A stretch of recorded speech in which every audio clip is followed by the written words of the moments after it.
झारखंड को अलग राज्य बने 22 साल से भी अधिक हो गए हैं, लेकिन झारखंड में जेटेट की परीक्षा सिर्फ 2 बार ली गई है। एक बार 2013 में और दूसरी बार 2016 में।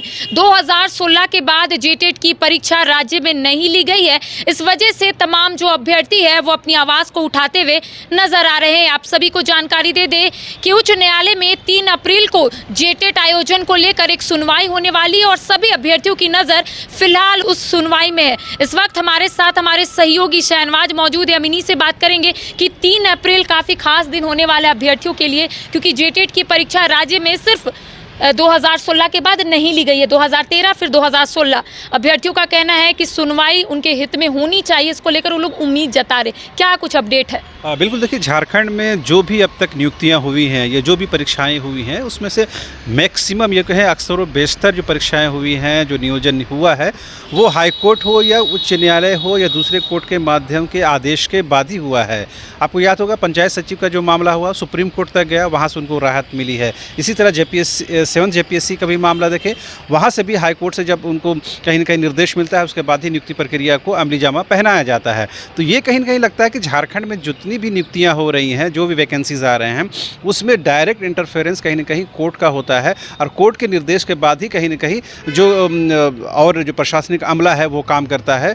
अब ऐसे में देखने वाली बात यह होती है कि चूँकि जेटेट को लेकर के एक बड़ा जो तबका है, बड़ा जो बेरोज़गार नौजवानों का वर्ग है, वो कहीं न कहीं उद्वेलित हो रहा है और ये बताने की कोशिश कर रहा है कि अगर वो बीएड कर लेते हैं, डीएलएड कर लेते हैं और उसके बाद अगर जेटेट की परीक्षा नहीं होती है तो फिर उसकी इस प्रकार की डिग्री की, इस प्रकार की पढ़ाई का क्या मतलब रह जाता है। जाहिर सी बात है 2016 के बाद से लेकर अब तक परीक्षा नहीं होना, तो जाहिर सी बात है एक बड़ा वर्ग है जो बीएड करके बैठा हुआ है, टीचर ट्रेनिंग करके बैठा हुआ है, डीलेट करके बैठा हुआ है, उनके पास कोई ऑप्शन नहीं है। लिहाजा अगर कल की सुनवाई में हाईकोर्ट की तरफ से कोई ऐसा निर्देश होता है जिसके बाद कहीं ना कहीं टेट की परीक्षा अगर आयोजित होती है तो जाहिर सी बात है ये बहुत बड़ी राहत होगी। बहरहाल कोर्ट के फैसले का इंतजार करने की ज़रूरत है, उससे पहले कुछ भी बताना या कहना मुनासिब नहीं है। लेकिन छात्रों की अगर बात करें तो छात्रों के लिए ये बेहद ज़रूरी हो जाता है कि उनके लिए प्रत्येक वर्ष यानी हर साल जेटेट की परीक्षा हो, ताकि जो एक बल्क तैयार हो गया है बेरोज़गार नौजवानों का, जो पढ़े लिखे हैं, जो नौकरी की तलाश में हैं,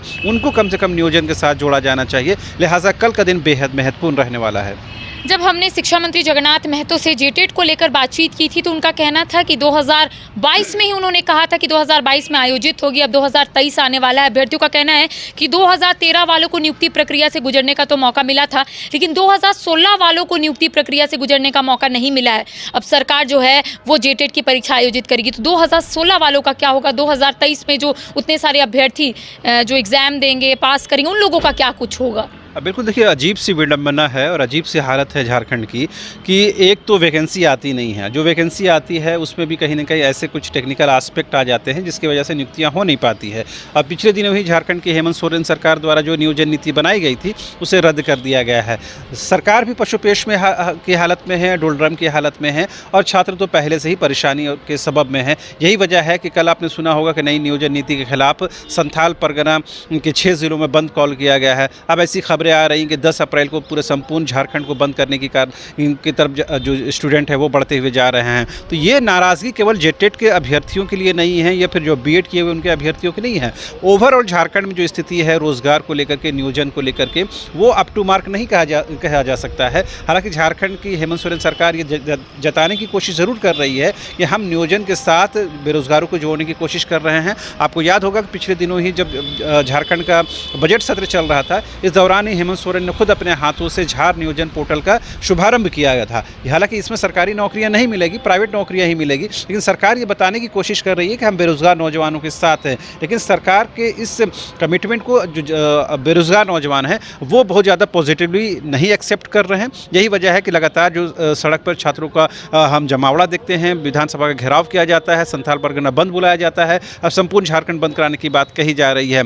ये अलग बात है कि कोर्ट के निर्देश मिलने के बाद बाद यही सरकार तत्परता के साथ काम करती हुई नज़र आती है। लेकिन अगर सरकार खुद से अपने मन से अगर ये काम करने लगे तो जाहिर सी बात है जो नाराज़गी आम जनता की होती है वो कहीं नहीं रहेगी। और जाहिर सी बात है 1-1.5 साल के बाद झारखंड की हेमंत सोरेन सरकार को विधानसभा चुनाव फेस करना है। ऐसे में अगर बेरोजगार नौजवानों का ये दुख दर्द बढ़ेगा तो जाहिर सी बात है कहीं ना कहीं सरकार को सियासी तौर पर नुकसान भी उठाना पड़ सकता देखिए, है। ये कहना भी गलत नहीं होगा कि झारखंड में शिक्षकों की कमी काफ़ी है। प्राथमिक विद्यालयों में शिक्षकों की कमी है और जेटेट की परीक्षा नहीं लेने की वजह से जो शिक्षक बनने का सपना लिए आगे बढ़ रहे हैं उनका सपना भी कहीं ना कहीं पूरा नहीं हो पा रहा। हताश है, परेशान है, तब वो लोग कानूनी लड़ाई लड़ रहे हैं और कल तो बेहद खास दिन रहने वाला है उन लोगों के लिए। बिल्कुल, देखिए झारखंड में हेमंत सोरेन सरकार खुद कहती है कि जो शिक्षा है वो हमारी प्राथमिकता की सूची में है, यानी प्रायोरिटी में है। अब ऐसी प्राथमिकता क्या है जिसमें आप बुनियादी सुविधाएं तक भी नहीं दे पाते हैं? अगर अब बच्चों की आमद है स्कूलों में, बावजूद उसके शिक्षक नहीं हैं, किसी तरह मैनेज करके स्कूलों को चलाया जा रहा है, तो जाहिर सी बात है आप क्वालिटी एजुकेशन नहीं दे पाएंगे। अगर क्वालिटी एजुकेशन का दावा करते हैं तो ये कोरी कल्पना हो जाएगी। लिहाजा अब उम्मीद की जानी चाहिए कम से कम शिक्षा विभाग और कम से कम शिक्षा मंत्री जगन्नाथ महतो इस दिशा में कहीं ना कहीं क्रियाशील नजर आएंगे। हालांकि उनके जो स्वास्थ्य है वो ठीक नहीं चल रहा है, लेकिन उम्मीद की जानी चाहिए एक बड़ा प्रशासनिक अमला है जो इन चीज़ों को देख सकता है। और खुद मुख्यमंत्री ये कहते हैं कि हम झारखंड के बेरोजगार नौजवानों को नियोजन के साथ जोड़ने के लिए प्रतिबद्ध हैं। तो लिहाजा ऐसे जेटेट की परीक्षा हो, जेएसएससी की परीक्षा हो, जेपीएससी की परीक्षा हो, ये तमाम जो सरकारी विभागों में जो खाली पद हैं उनको जल्द से जल्द भरने की ज़रूरत है, तभी ये छात्रों की नाराज़गी दूर हो पाएगी। तो जाहिर सी बात है कि 3 अप्रैल को झारखंड के जेटेट के अभ्यर्थियों के लिए बेहद खास दिन रहने वाला है। कल सुनवाई है उच्च न्यायालय में और अभ्यर्थी जो है वो उम्मीद लगाए बैठे हैं कि ज़रूर उनके हित में ही फैसले आएंगे। लेकिन देखने वाली बात होगी कि आखिर जो अभ्यर्थी जिस तरीके से आगे बढ़ रहे हैं, जो सपना लिए आगे बढ़ रहे हैं, वो सपना कब पूरा होगा?